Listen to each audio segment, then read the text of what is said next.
বিসমিল্লাহির রহমানির রহিম ওয়াসসালাতু ওয়াসসালামু আলা রাসূলিল কারীম আম্মা বা'দ।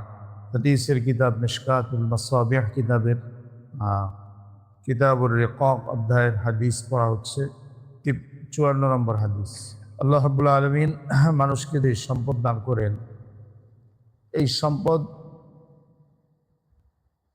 ওই বান্দার জন্য জান্নাতে যাওয়ার বাধাও হইতে পারে, আবার জাহান্নামে যাওয়ার বাধাও হইতে পারে।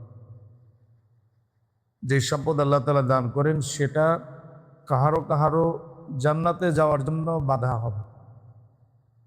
এটা কার জন্য বাধা হবে জান্নাতে যাওয়ার? যে ব্যক্তি তার মাল সম্পদকে অবৈধ রাস্তায় খরচ করে, ফলে তার এই খরচের কারণে সমাজের মধ্যে বহু মন্দের রাস্তা খুলে যায়। একজন লোক তার মাল সম্পদ এগুলা কোনো মন্দ জিনিস কিনা, মন্দ কোনো কাজের আয়োজন করার পিছনে ব্যয় করেছে, ফলে বহু মানুষ এই মন্দ কাজ কি করার সুযোগ পেয়ে গেছে। তাহলে সে কেমন যেন এই মাল দিয়ে মন্দের পথ বা মন্দের দরজা খোলার মাধ্যম হয়েছে। এই ব্যক্তির জন্য জান্নাতে যাওয়ার জন্য তার এই সম্পদ বাধা।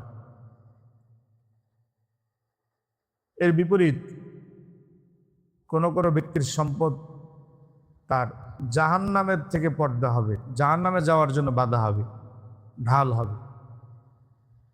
সেটা হলো ওই ব্যক্তির সম্পদ যে তার সম্পদ দিয়ে ভালো কাজের প্রচলন ঘটিয়েছে, ভালো আয়োজন করেছে, ভালো কাজের প্রচলন সমাজে ঘটাইছে, পরে বহু ভালো কাজের দরজা খুলে গেছে, মানুষ ভালো কাজ করতে পারছে, আর এই নেকিগুলো শেপে এই সম্পদ দিয়ে সে জাহান্নাম থেকে বাঁচার মাধ্যম হয়ে যাবে।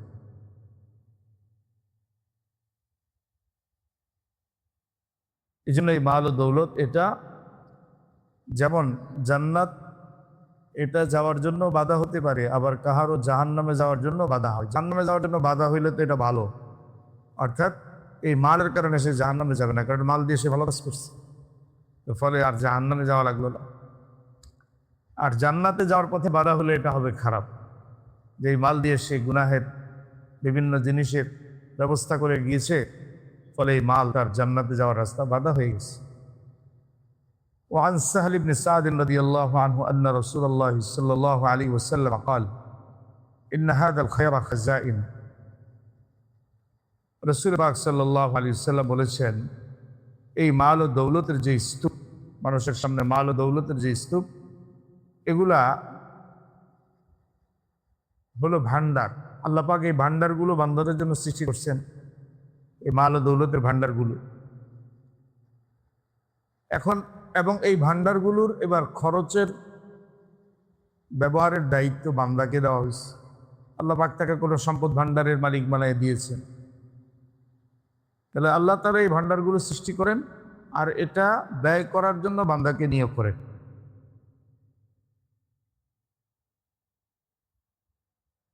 লিতিলকাল খাজাইন মাফাতিহ, এই ভান্ডারগুলোর কিছু চাবি রয়েছে, যে ভান্ডারগুলো খুলে খরচ করবে। তো চাবি হইল বান্দা, কেমন যে ভান্ডারের চাবি। তো বান্দা ওই সম্পদগুলোকে সে ওখান থেকে নিয়ে ব্যয় করবে। ফাতুবা লিআবদিন জাআলাহুল্লাহু মিফতাহান লিল খায়রি মিগলাকাল লিশ-শাররি।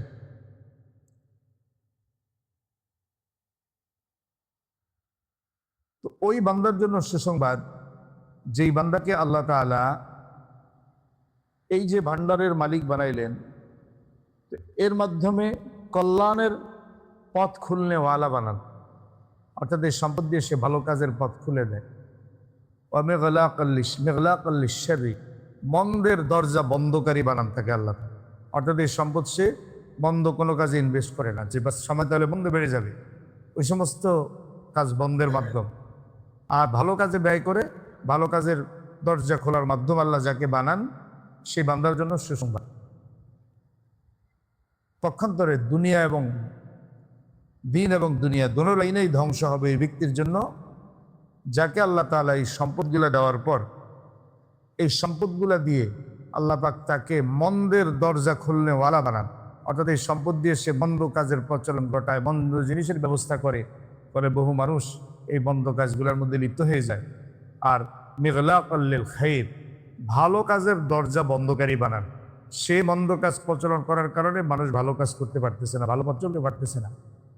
তো যাকে আল্লাহ তাআলা মন্দের এই সম্পদ দিয়ে মন্দের পথ খোলার মাধ্যম বানান, মানে এই সম্পদ সে বন্ধ কাজে ব্যয় করে, আর ভালো কাজের রাস্তা বন্ধ করার লোক বানান, তার জন্য দুনিয়াতেও ধ্বংস, দিন লাইনেও ধ্বংস, আখেরাতেও কি তার জন্য ধ্বংস। আর এই সম্পদ দিয়ে আল্লাহ পাক যাকে ভালো কাজের পথ খুলনেওয়ালা বানান, অর্থাৎ সম্পদকে ভালো কাজে সে খরচ করে, ফলে বহু ভালো কাজ হয়। সে এরকম দিনই কাজে খরচ করে, হ্যাঁ, এরকম বহু পথ আছে। মাদ্রাসা বা মসজিদ বানাইলো, মানুষ এখানে নামাজ পড়ার সুযোগ পেয়ে গেছে, তাহলে একটা ভালো পথ খুলনেওয়ালা বানাই দিয়েছেন আল্লাহ পাক তার এই সম্পদ দিয়ে থাকে। ভালো কোনো, হ্যাঁ, এরকম দিনই ব্যবস্থা করে দিয়েছেন, মানুষ দিন শিখতে পারে, দিনের কাজ করতে পারে, দিনের মেহনত করতে পারে। তাহলে ভালো কাজ করার রাস্তা আল্লাহ তাকে এই সম্পদ দিয়ে বানাই দিচ্ছেন। সে ভালো কাজের দরজা খুলনেওয়ালা হয়েছে সেই সম্পদ দিয়ে। তাহলে এই বান্দার জন্য সুসংবাদ। আর এর বিপরীত, হ্যাঁ, যার সম্পদ এরকম মন্দের দরজা খোলার মাধ্যম হয়, ভালোর দরজা বন্ধের মাধ্যম হয়, ওই বান্দার জন্য আপনার ধ্বংস, তার দিন এবং দুনিয়ার ধ্বংস। তো এই হাদিসের মাধ্যমে যেটা বুঝে আসে সেটা হলো যে মানুষের কামানো এই সম্পদ, এটা জান্নাত এবং জাহান্নাম দোনোটার জন্যই বিশাল, হ্যাঁ, এগুলা পর্দার কাজ করে। মানুষের কামানো এই সম্পদগুলা জান্নাতে যাওয়ারও বিশাল বাধা হওয়ার কারণ হয়, আবার জাহান্নাম থেকে বাঁচারও বড় একটা মাধ্যম। তাহলে সম্পদের দুইটা দিকে আছে। এটাকে যদি ভালো কাজে ব্যবহার করা হয় তাহলে জাহান্নাম থেকে বাঁচার বড় একটা মাধ্যম এই সম্পদ, আল্লাহ পাক তাকে জাহান্নাম থেকে বাঁচাই দিবে। আর যদি এই সম্পদ মন্দ কাজে ব্যয় হয় তাহলে জান্নাতে যাওয়ার পিছনে বড় একটা বাধা তার এই সম্পদ। এই জন্য সতর্কতার সাথে মাল খরচ করা। কোন মালের ভিতরে বরকত নাই, বেবরকতি মাল, কোন মালে আল্লাহ তাআলা বরকত রাখেন নাই, এটা বুঝার অনেকগুলো লক্ষণ আছে হাদিসের মধ্যে। এখানে, হ্যাঁ, বরকতহীন সম্পদের, হ্যাঁ, নিদর্শন হাদিসের মধ্যে আসছে। কোন মাল বরকতহীন? وعن علي رضي الله عنه قال قال رسول الله صلى الله عليه وسلم إذا لم يبارك للعبد في ماله جعله في الماء والطين। হযরত আলী রাদিয়াল্লাহু আনহু থেকে বর্ণিত, তিনি বলেন রাসূল পাক সাল্লাল্লাহু আলাইহি ওয়াসাল্লাম বলেছেন, যখন কোনো বান্দার মাল ও দৌলতে বরকত দেওয়া হয় না, তখন তার এই মাল ও দৌলতকে পানি এবং মাটির মধ্যে আল্লাহ মিলিয়ে দেন। পানি এবং মাটির মধ্যে কি করেন? মিলিয়ে দেন। এই কথার অর্থ কি? এই কথার অর্থ হলো তার এই মাল ও দৌলতকে তখন অপ্রয়োজনীয় বিভিন্ন জিনিস নির্মাণের পিছনে আল্লাহ লাগাই দেন। তার মনে চায় এটা বানাই, ওটা বানাই, দরকার নেই, হ্যাঁ, অপ্রয়োজনীয় সাজসজ্জার পিছনে টাকা খরচ করে দেন। তার মানে এই মালে আল্লাহ বরকত রাখতে চান না। কি রাখতে চান না?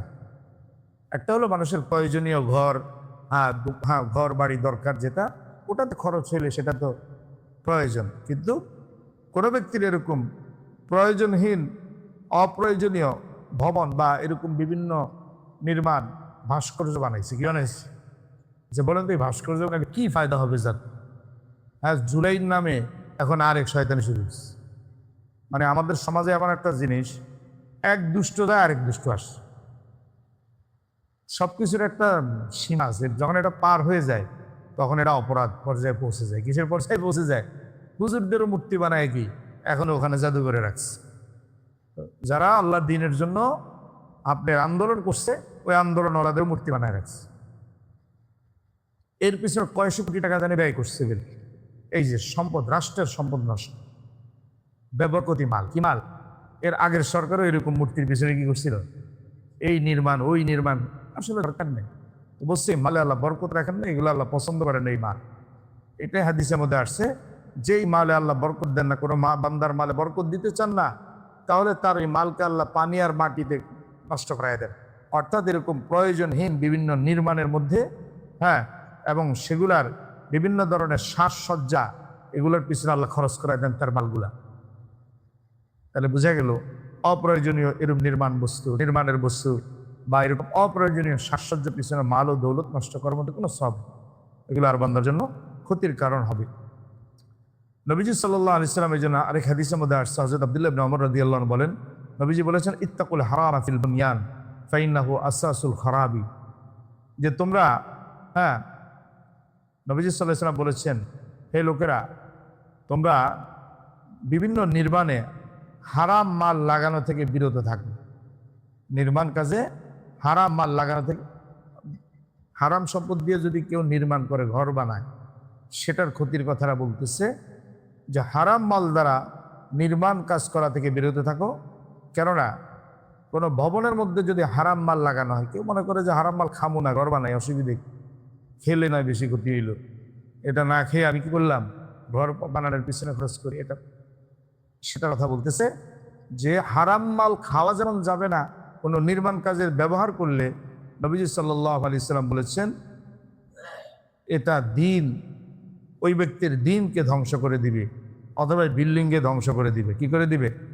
এটা মূল, যে হারাম মাল এরকম নির্মাণ কাজে খরচ করা থেকে বিরত থাকো, কেননা নির্মাণের মধ্যে হারাম মাল লাগানো দিনকে ধ্বংস করবে, এবং তার অথবা এই ভবনকে ধ্বংস করে দিবে। এই ভবনকে কি দিবে?